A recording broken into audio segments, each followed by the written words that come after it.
guys, so I'm going to see Five Nights at Freddy's. I've been waiting for this for a while. The movie is coming out today, so I'm seeing it on actual release day. Let me just put my hair up so I can put a frog thing on. I kept delaying and changing my time. Like I kept refunding my ticket, you moving it to a forward time, because initially I was supposed to go at 12 p.m. and then my Odeon wasn't working, so I was like, are they blocking it off from my IP address? Because I tried on like 3 different forms.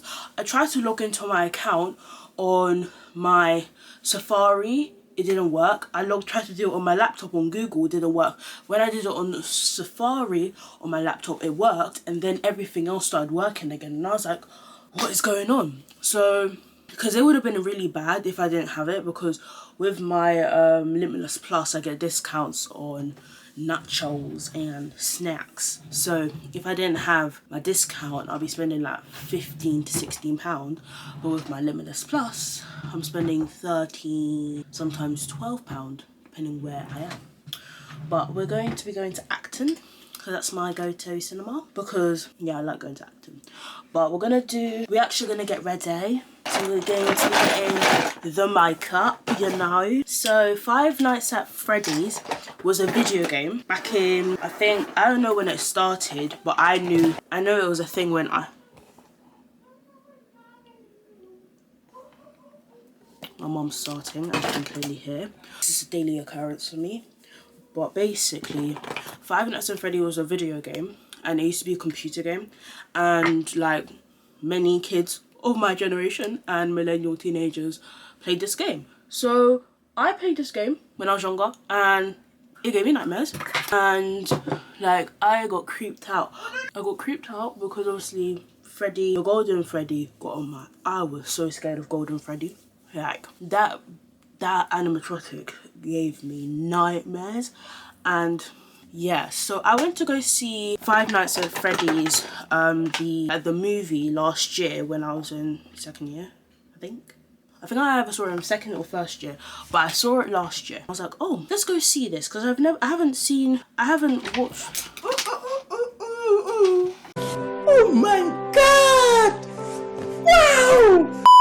Mom, I'm vlogging. Mom, yeah? I'm vlogging. Oh, sorry. Anytime I'm doing a vlog, anytime I do a film vlog, you're out here singing, you're out here doing nonsense. Like, what's up? Sorry. I'm sorry. Okay, so I've kind of done majority of my face. I'm gonna go back into my brows because like here is kind of like faint. But I thought I would speak about this topic because I spoke to this about my hairdresser when I was getting my braids done, about like speaking up, like doing like an agony aunt thing kind of situation, about like maybe after I finish like my degree, speaking about like my experiences being a loner university, because there's this like whole group on people of the internet and like people that are first years this year. I was seeing so many videos of them speaking about how, oh, they're alone, and like some of them have moved here and they're not originally from this area, they're not from London, and they're moving here and they haven't found their people, they haven't found their community, and like they're struggling. And like some of them like now have probably found their community. I've seen some of them that were like, they're in the beginning of the year, they said they hadn't found their community, but now they found it through society. I think for me, like how I've like survived uni and like all these things with like being a loner or like not having friends in uni, finding community somewhere else, I would say that's the main thing for me. Finding community within other communities, probably communities online, communities in different parts of your life, and like for me, pageantry, or for me, like I use you guys as an, I use you guys as an anchor sometimes, because I use talking to you guys as like a way that I'm talking to a camera, but I know that when video gets uploaded, someone around the world who may be experiencing the same things that I am might find joy in watching my content. So I find posting online is like a good anchor, but there are other ways for you to like develop like some form of community while going to university. Because my journey university is almost over, I don't really care for it. Like I go to school for school, and I come home and I go to other communities and I find joy in that. That's my anchor, and that's how I kind of survived my university experience. And yeah, I wouldn't say anything bad about my school, because it's not the school, it's social. So it's like, it is what it is. I'm okay, I'm fine, and I have my family, I have my communities, I have you guys, I'm good. So, and I have movies and books. So yeah, that's how I survive uni. But I don't know, I got a couple hours until the movie starts, so like I'm good for time. I just need to put this lashes on. Okay, that's on. My lashes are on, my contours on, everything's on. I think the only thing I need to do is my hair and my inner corners. I haven't done inner corners in ages. Okay, so we got my inner corner palette that I usually use. This mirror is cracked up, but you can also see you guys. Okay, I'm trying to not give myself a cut. So maybe let's just put this here. So I'm going to use crystal, and that's crystal with a C. And now I'm just going to put that in my inner corner. And it's like it's very pigmented, and it's very shimmery. It's very sparkly. That's a lot. Let me just equal it. Let's just go. Okay, I need to blend this out because I think I put too much. So if I dullify it, I don't know. I don't think that's a word. If I mute it with just blending it with my fingertips, I think that does the job. If I raise my eyebrows, because I have hooded eyes, I kind of can conceal it. So like, yeah. Now I have to do my hair care routine for my braids. So I use 3 things. Actually it's 4. So I use hair oil, dry shampoo, conditioner, a denim brush, and mousse, which is in the sitting room. So I'm gonna get that and I'll be right back. I realise this lighting is very yellow, so I'm just gonna, oh gosh, I'm actually just ripping my hair in the same process. So what we're gonna do, because the ends are very much giving screaming emoji, I don't know, but we've got a lot of mousse. And then what we do, we mousse our hands and we put it at the ends, and then we put it at the bottom. We just give all that moisture to the ends of my hair.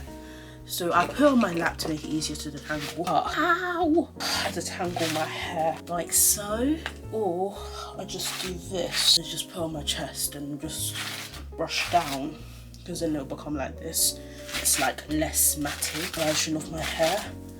But then I'm gonna put some leave-in, then more. I'm gonna put this in the back, and then we put more of conditioner, put it towards the ends, and it smells, this is like tea tree oil based, and it smells absolutely divine. And for me, tea tree oil like stops itching in my hair. So yeah, so we use that, and then that's my hair. So once I can run my hands through my hair, like without it being a bit knotty, then it's like, for me it's calm for me to like start styling it. So the last step is dry shampoo. So I open up my hair and I do that, and then I get that sorted. Then I open up the tea tree, and then I do all of these, and then I do a bit of a head scratch, and then that's it. And I put a bit on my hands, then I rub my hands together, and then yeah, that's my hair. So then what I do, which is a bit extra, but it's me, so why can't I not? I get the French scrunchie, and I put it like this for the time being, and then I do my other side, which I'll be doing off camera. Dressed, and I'm running late to my viewing, so I can't change my ticket because it's literally like 30 minutes before, and I can't change it, and it's not letting me refund it. So it has this policy that like Limitless has this thing, or like Odeon have this thing, if you miss like a couple, like 3 viewings, they'll block off your account. This is my 2nd viewing I'm missing, because I didn't know how to refund on the Odeon app, and now I do, but it's not letting me do it because it's 30 minutes before. But I didn't pay money for it. Like Limitless Plus, like if you buy a ticket in certain areas, sometimes it's free, or sometimes it can be £1 or £2. So yeah, that's my situation. So I need to pack my bag. I was gonna say, oh, let me take my Longchamp bag, and then I was like, Let's think, Aisha, let's think with our brain. If I'm carrying the nachos and all these things and I have this handbag on my hand, have I actually ever went to the cinema with a handbag before? No. But I need to bring glasses. So there's so many viewings going on because, so there's eye sense and then there's laser. Laser always makes my eyes irritant. I don't know, like, I don't know, okay, how to explain this, but it will have, like, in the Lux cinema, there'll be, like, different kinds of experiences that you can experience. In Acton, you can experience 3D, eye sense, laser, and open caption. So the only viewings that are going on today is eye sense and laser. Laser's usually in a small room, and it's because of, like, I don't know, because of the speaker. It vibrates on my throat, and I've always had issue with sounds, and if if the vibrations I get to my throat too much, I'll end up vomiting. What? TMI. So I like going laser depending on the cinema. If I go laser at West End or Leicester Square, their speakers aren't that loud. I don't know what it is about the West London one, but I don't like it, so I don't tend to go. Okay. So I put my deodorant on, but I thought I'll show you guys my little combination. So my perfume combo is Oud and Kayali, and this is the one that I got when I was in Mykonos, Sephora, and it's called Yum Emoji Marshmallow. So what you do, you put the vanilla, well not the vanilla, the marshmallow scent, because I like a sweet scent like vanilla or like anything that smells like a trait, and then I mix it with Oud because it makes it smell good. So yeah. That's my perfume combo. I need to bring deodorant. Let me get my backpack. Hold on. Okay, so I got anti-bac. I think the only thing I need to bring is setting spray, just in case I cry. Doubt it though. Lip balm, perfume, other perfume, camera batteries,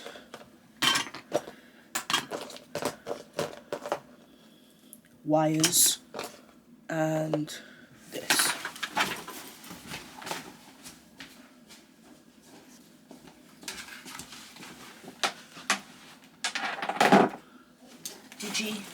Camera, phone charger, and then I'll put my trapper in there.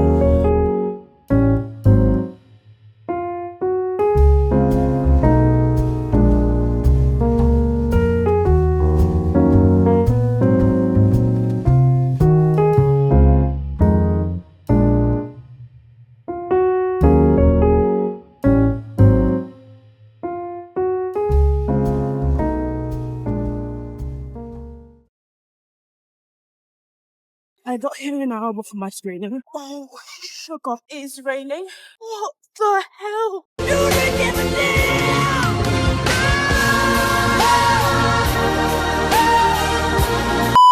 I'm fighting with this wind. Oh my, I'm gonna sit in Burger King before I go into my screening, because I'm an hour early. My hands in my face and I can't really do anything until I start recording. Ooh, it's cold, and for a minute it was hailing and snowing.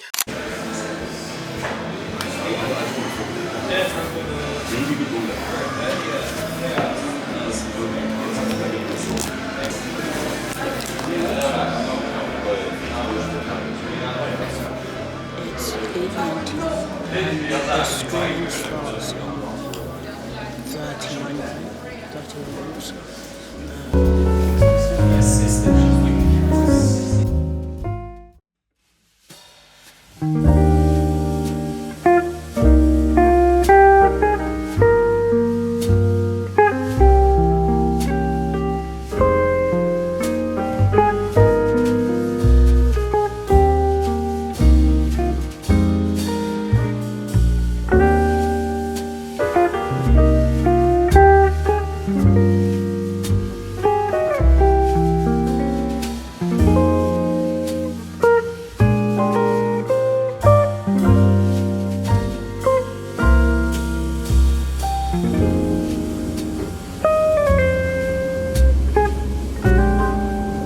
Next day, so Five Nights at Freddy's 2. Whoa. So we got introduced to the original Fazbear's. Freddy Fazbear's. We also got introduced to Charlotte in the matronaire. We also got introduced to her father. So I'm assuming her father is Henry Emily. So that would mean that he said at the end of the post-credit scene that he was the business partner of William Afton, and he said that his daughter's still out there. And also we got like 3 like plots of potentials. So we have Vanessa becoming the marionette at the end of Freddy's 2.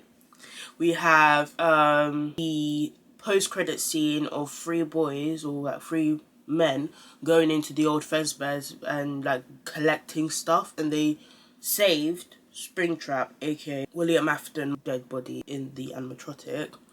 And then you have the voicemail that Henry Emily left, and that would be him saying that he was the business partner of the late Michael Afton, and he still knows that his daughter's out there. So you got 3 plots. And you don't know what's gonna happen in FNAF 3. I don't know if we're going to even get an FNAF 3, because like the Rotten Tomatoes, like someone said the Rotten Tomatoes on the movie was 11%. Okay, so the Rotten Tomatoes are 13 on the Tomato Meter. It is 13%. On the other one, it is 88% for Popcorn Meter.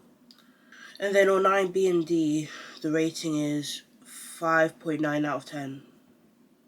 Yeah, the ratings are a bit low, because they're basically like there's this video of the guy that plays William Afton. He's saying if there will be a FNAF 3, you need to watch it, because that means that you get to see what happens in the 3rd game.